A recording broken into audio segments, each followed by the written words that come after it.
Baik, jadi judulnya adalah 10 usulan perubahan.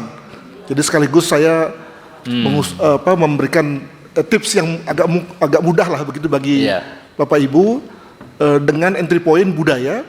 Namun tidak budaya sendiri, saya nanti akan jelaskan kenapa begitu. Namun dalam kaitannya dengan kelembagaan dan operasional Polri. Bapak Ibu sekalian, terkait dengan budaya tersebut, lanjut, maka adakah fenomena bahwa kita seperti orang buta yang memegang badan gajah? Ada yang diantara kita memegang belalainya, ada yang memegang ekornya, ada yang memegang kakinya. Hal mana kemudian kita menghasilkan kesimpulan yang berbeda-beda.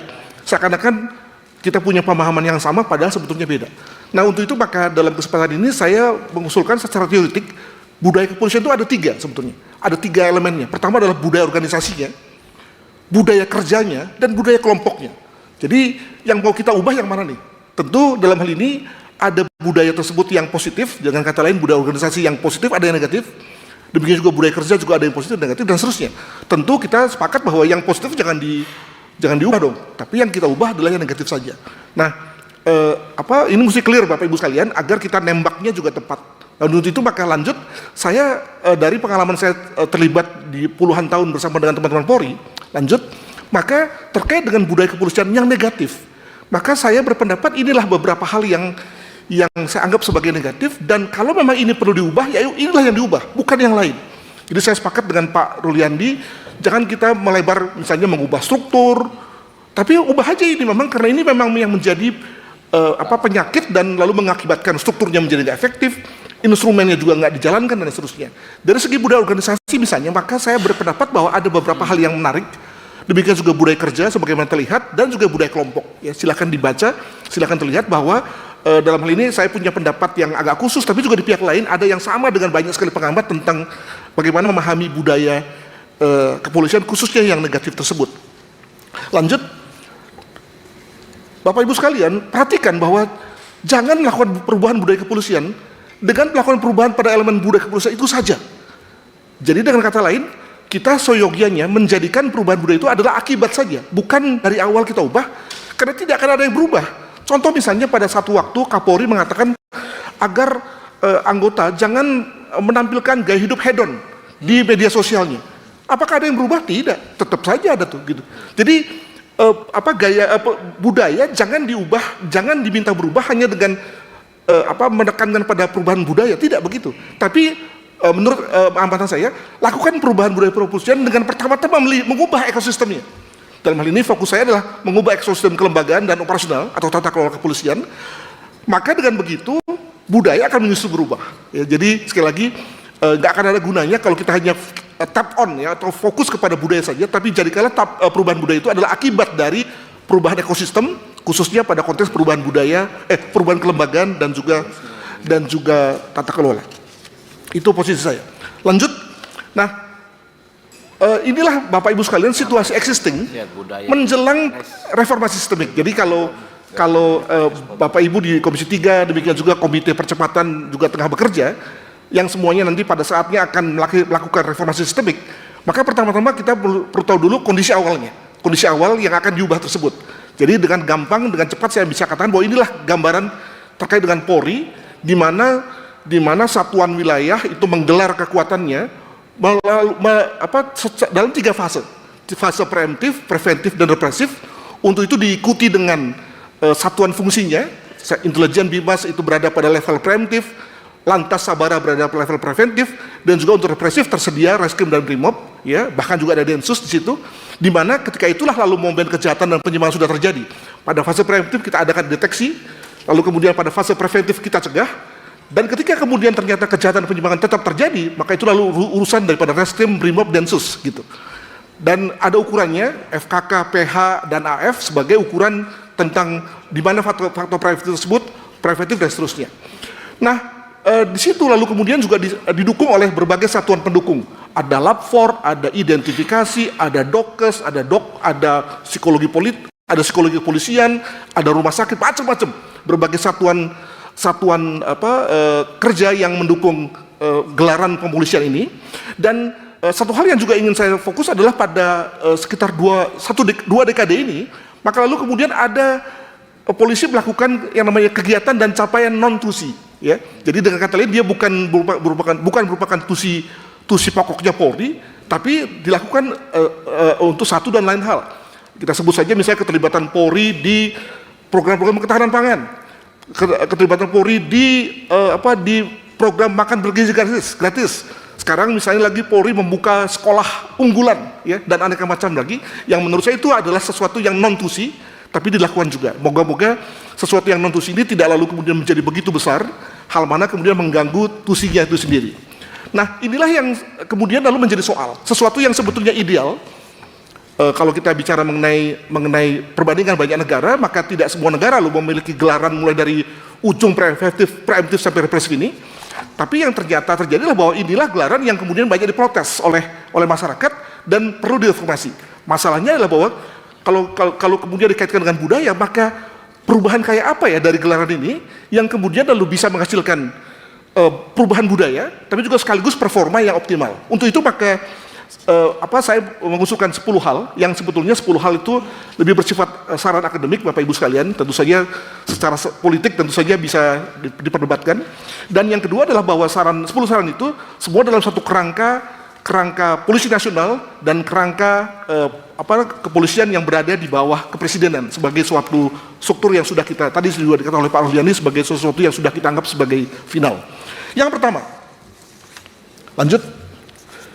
Dalam hal ini maka saya mengusulkan kepada DPR Komisi 3 untuk memastikan bahwa perlu diadakan klasifikasi ulang satuan wilayah dan satuan fungsi serta pemberlakuan promosi demosi sesuai kinerja. Ini pada dasarnya adalah prinsip reward punishment. Jadi Bapak Ibu sekalian, sekitar 5 tahun lalu selesai, semua Polda dinaikkan tipenya, semua Kapolda dinaikkan pangkatnya menjadi Irjen. Sebelum menjadi Irjen, maka saya melihat bahwa banyak perubahan. Wah, semua bergegas untuk memperbaiki diri. Tapi begitu kemudian sudah mencapai itu, lalu kesannya nyantai itu, gitu ya. Nggak ada lagi yang dikejar. Demikian juga berbagai satuan fungsi. Intelijen berbenah diri, Bimas juga memperbesar diri, menjadikan aneka macam korps. Tapi begitu sudah mencapai apa yang dimau, lalu kemudian seakan-akan seperti tidak lagi ada perubahan. Untuk itu maka perlu dipastikan bahwa ke depan akan ada situasi reward punishment. Jika Anda bekerja baik, maka lalu kemudian bisa ditingkatkan anggarannya dan sebagainya. Dan kalau tidak bekerja, tidak mencapai kinerja, maka diturunkan agar kemudian lalu situasi kompetisi terlalu terjadi, situasi persaingan dan upaya untuk menunjukkan hal yang terbaik juga terjadi. Nah, itu satu hal yang kemudian lalu bisa diharapkan mengubah budaya tadi, budaya ngolor, budaya cari muka, budaya yang ABS itu kemudian akan hilang kalau kita fokus pada bahwa semua elemen Polri itu lalu bergerak dengan pendekatan kompetitif, pendekatan prestasi, reward and punishment. Itu adalah usulan saya yang pertama. Moga-moga ini menjadi sesuatu yang dapat direalisir, karena ini cukup mudah sebetulnya. Yang kedua, tolong. Kepolisian membelah diri menjadi 2 bagian berbasis klaster fungsi dan basis sifat kerja yang sama. Itu pada dasarnya adalah implementasi daripada prinsip homogenitas karakter. Bapak Ibu sekalian, tidak banyak, bahkan mungkin cuma Polri sebagai satu organisasi dengan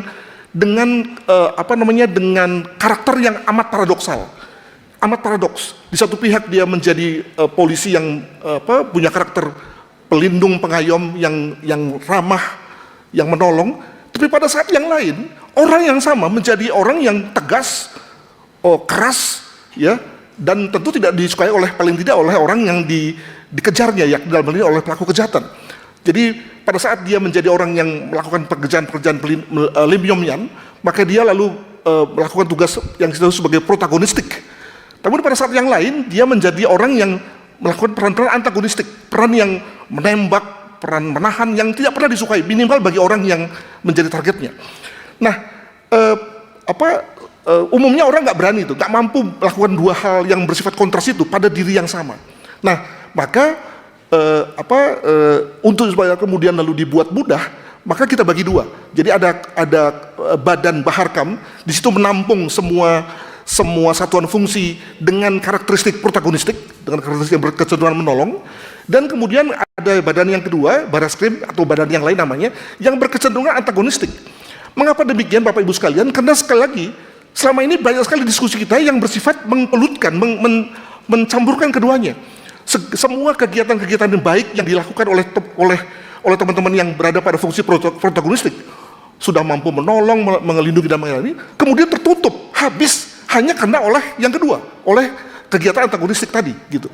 Nah, maka daripada teman-teman yang bekerja di bidang protagonistik ini kemudian lalu frustrasi, semacam tidak merasa dihargai dan seterusnya, maka dibedakan saja dengan pemisahan dua badan yang jelas tegas bahwa memang pada dua badan ini ada karakter yang berbeda, tentu saja kemudian ukuran kinerja yang juga berbeda.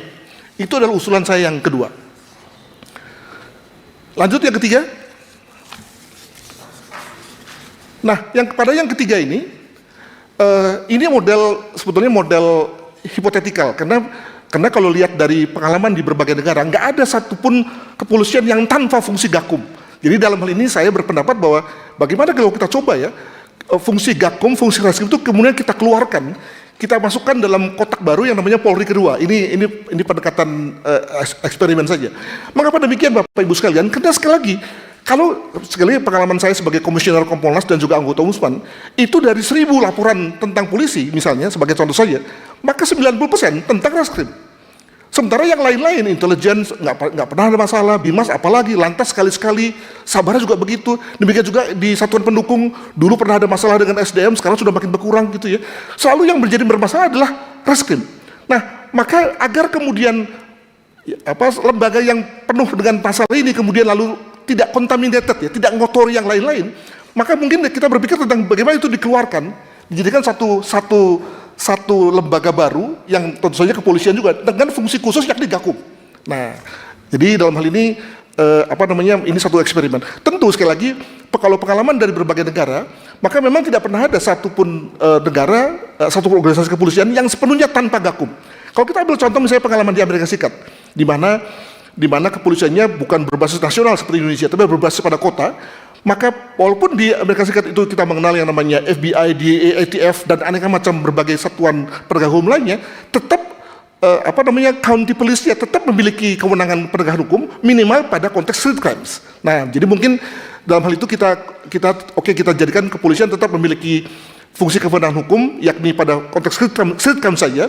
Sementara untuk yang bersifat transnational crimes, yang bersifat contemporary itu diambil alih oleh berbagai satuan-satuan yang lain yang memang khusus untuk itu. Gitu. Ini adalah saran saya yang ketiga. Nah, mengapa kemudian ini kaitannya dengan budaya? Sekali lagi, karena dengan budaya buruk yang banyak sekali terjadi atau terkait dengan teman-teman yang bertugas di reskrim, kemudian tidak menular. Tidak membuat lalu pihak-pihak yang lain terkontaminasi ya, karena tadi dia sudah berada di luar kepolisian yang seperti ini gitu. Saya masuk pada saran yang keempat. Kepolisian membelah berbasis teritorial guna memperpendek rentang kendali organisasi. Jadi kalau dalam hal ini soal budaya itu adalah soal pengawasan, maka bagaimana kalau dengan kita belah menjadi dua kepolisian ini, ada Polri Timur, Polri Barat gitu ya. Maka lalu kemudian berbagai penyimpangan itu lalu kemudian dapat dengan lebih mudah difokuskan, pimpinan tertinggi lebih mudah untuk berada di lapangan, ya, sekaligus juga untuk mendeteksi kemungkinan penyimpangan yang terjadi. Saya mengusulkan misalnya Polri Wilayah Timur ada Wakapolri A misalnya, Polri Wilayah Barat ada Wakapolri B-nya, gitu ya. Semuanya sama, tapi tadi dibagi dua, sehingga lalu kemudian kita bisa fokus semakin bisa fokus, span of control makin pendek ya. Alhasil kemudian aneka macam penyimpangan yang tadinya tidak terlihat, kalau Kapolrinya cuma satu, Wakapolrinya cuma satu, maka dengan adanya dua Wakapolri ini, maka lalu kemudian makin mudah terlihat dan sekaligus dengan cepat lalu bisa tertanggulangi. Itu adalah usulan saya yang keempat. Saya masuk pada usulan yang kelima, Bapak Ibu sekalian. Yang kelima. Nah, kepolisian membelah diri menjadi polisi lokal dan polisi nasional. Polisi lokal itu bertugas melakukan fungsi preemptif dan preventif saja. Sementara polisi nasional itu bertugas melakukan kegiatan represif dan kontingensi. Cara berpikirnya begini Bapak Ibu sekalian.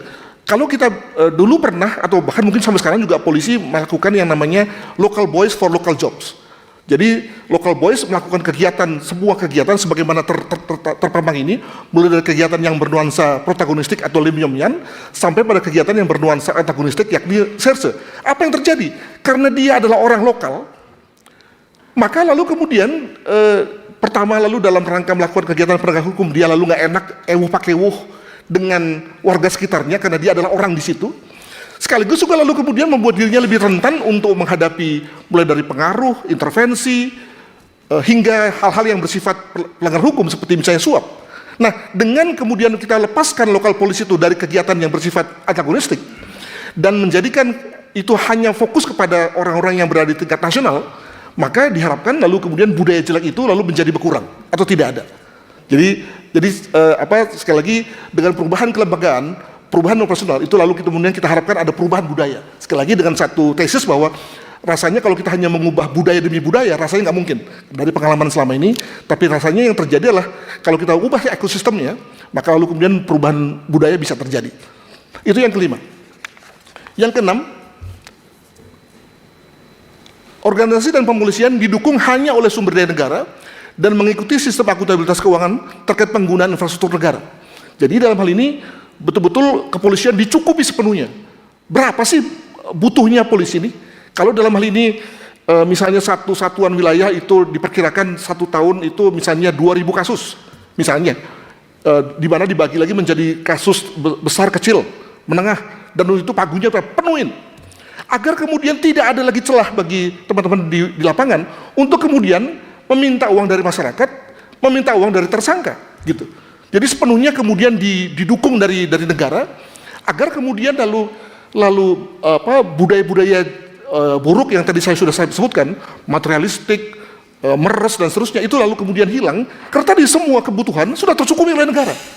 Jadi bukan hanya kebutuhan keuangannya, tapi juga kebutuhan infrastrukturnya semua dipenuhi, ya, sehingga lalu kemudian tidak ada lagi celah bagi teman-teman Polri untuk lalu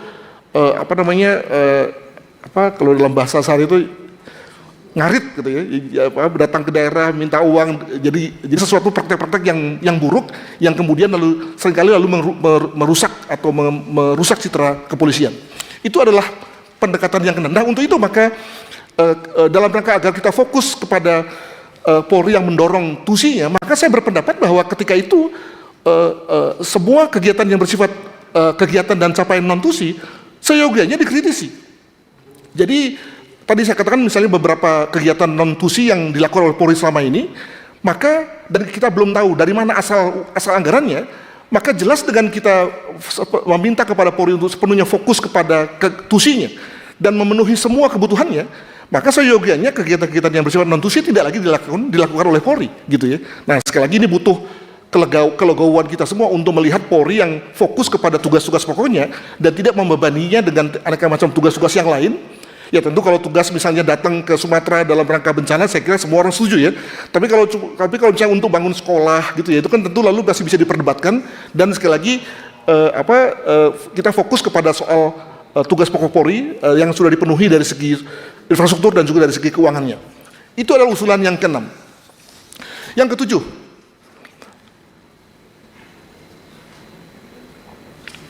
ketujuh, mengurangi jumlah dan besaran dilanjutkan dengan memperbanyak variasi dari satuan pendukung guna menumbuhkan budaya kerja yang berbeda. Jadi Bapak Ibu sekalian, tadi saya katakan bahwa semua kegiatan pemolisian yang tergelar di seluruh Indonesia dari Sabang sampai Merauke dibagi atas pendekatan preemptif, preventif dan represif itu lalu didukung oleh berbagai satuan mulai dari tadi yang saya katakan Puslapfor, rumah sakit, identifikasi dan seterusnya.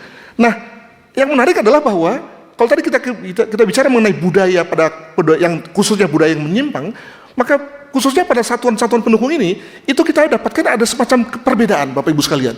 Contoh misalnya pada teman-teman yang berada di kedokteran, ya, yang bertugas di rumah sakit, karena mereka adalah orang-orang yang memiliki etik sendiri, maka prevalensi atau keberadaan budaya-budaya yang negatif itu cenderung lebih rendah dibandingkan yang lain. Contoh lagi misalnya bagi teman-teman yang bertugas di Divisi Hub Inter atau NCB Interpol, karena mereka berpartner dengan luar negeri, berpartner dengan polisi luar negeri, itu lalu juga karakternya berbeda.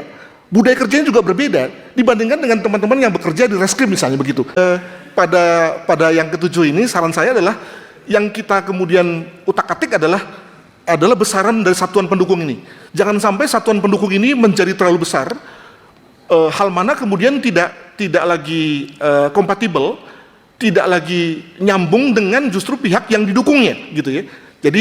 Jadi perlu kemudian dalam hal ini satuan pendukung ini kemudian betul-betul dilihat kinerjanya dan sejauh mana kemudian lalu bersifat mendukung kegiatan-kegiatan di satuan wilayah. Nah, saya di sini mengusulkan berbagai macam unit-unit baru yang belum ada di kepolisian, yang diharapkan sekali lagi dengan kita memperbanyak satuan-satuan baru ini yang memiliki budaya kerja berbeda, hal mana kemudian secara langsung maupun tidak langsung akan mengurangi jumlah atau mengurangi preferensi budaya-budaya negatif yang ada selama ini. Jadi saya misalnya mengusulkan contoh misalnya begini, sekarang misalnya sudah ada unit yang mengurusi atau fokus kepada anak dan wanita. Jangan lupa, dengan Indonesia yang makin panjang usia harapan hidupnya, maka dewasa ini ada satu populasi penduduk yang namanya lansia. Perlu juga menjadi perhatian polisi. Nah, bagi semua anggota polisi yang bertugas mengurusi anak wanita lansia, pasti budaya kerjanya berbeda.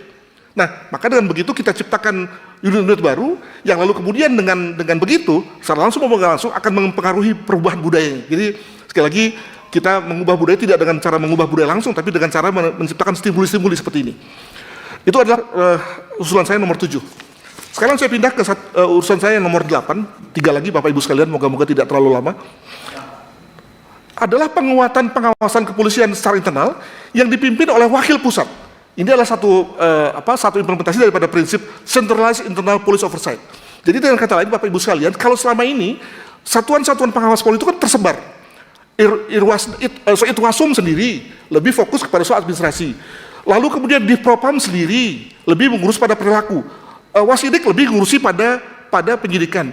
Bagaimana kalau kemudian semua itu dijadikan satu, sehingga kemudian lalu ada satu parameter, koordinasinya lebih bagus, dan lalu kemudian sekali lagi timbul pemberkuatan, timbul penguatan pengawasan, sehingga lalu kemudian si anggota ini tidak bisa berkelit ya, Irwasum bilang oke kok, di Propam nyari-nyari aja nih, sebab tadi berada di bawah satu lembaga, di bawah lembaga Irwasum itu, maka kemudian semua perkataannya akan jauh lebih powerful. Dan jangan lupa bahwa dipimpin oleh wakil pusat. Pernah ada satu konsep di mana inspektorat itu berada dijadikan sebagai semacam kementerian, keinspektoratan.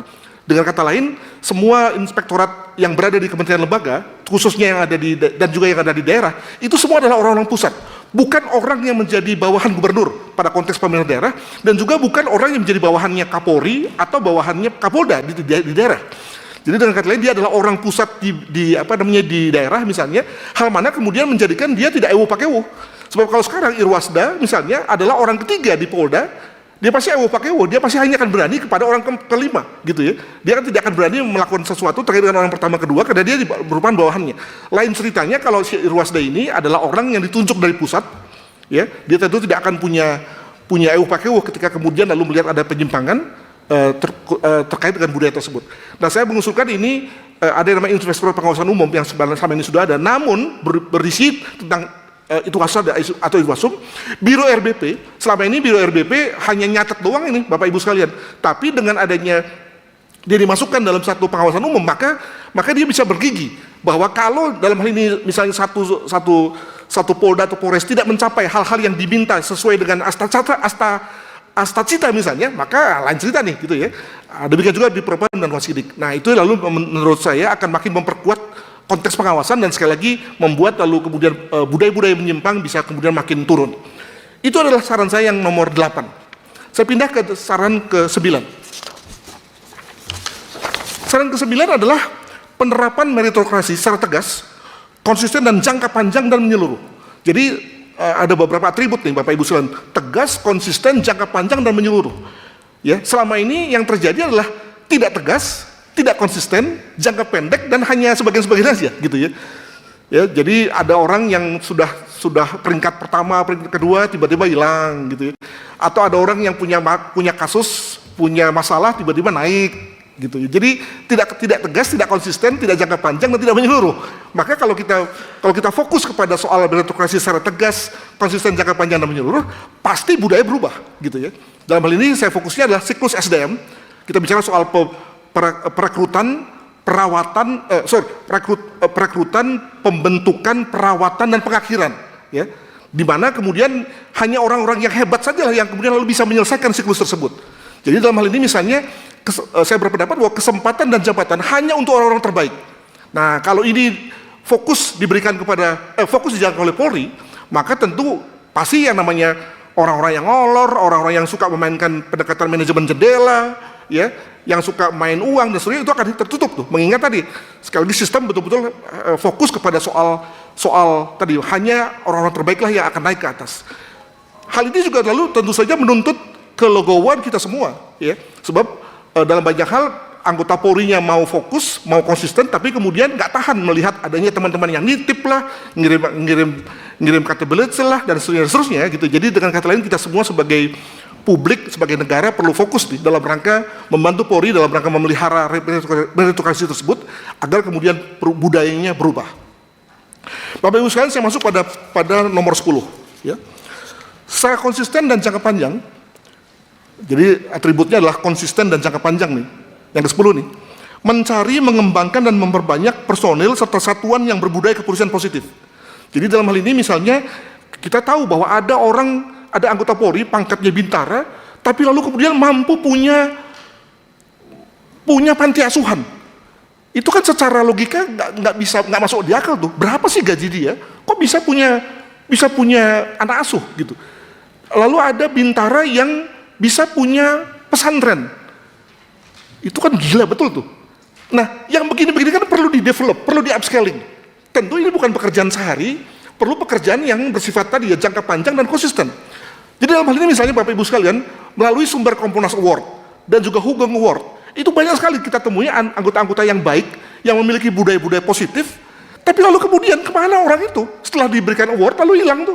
Minimal tidak ada satu usaha dari lembaga, dari organisasi untuk menurture-nya, mengurung dia untuk menjadikan dia tetap baik, dan kalau bisa mereplikasinya kepada orang-orang yang lain gitu. Nah, kita perlu orang-orang kayak gini yang kita sebut sebagai island of integrity, di mana kemudian island itu menjadi island yang makin besar, hal mana kemudian lalu budaya yang positif itu lalu menjadi budaya organisasi pada umumnya. Nah, saya tidak melihat ada satu upaya yang serius dari Polri untuk tadi memelihara teman-teman yang sudah bagus ini, ya, dan memperbanyaknya sehingga lalu kemudian semakin banyaklah jumlah anggota Polri yang memiliki budaya-budaya positif jauh daripada budaya-budaya yang tadi kita katakan sebagai menyimpang dan negatif.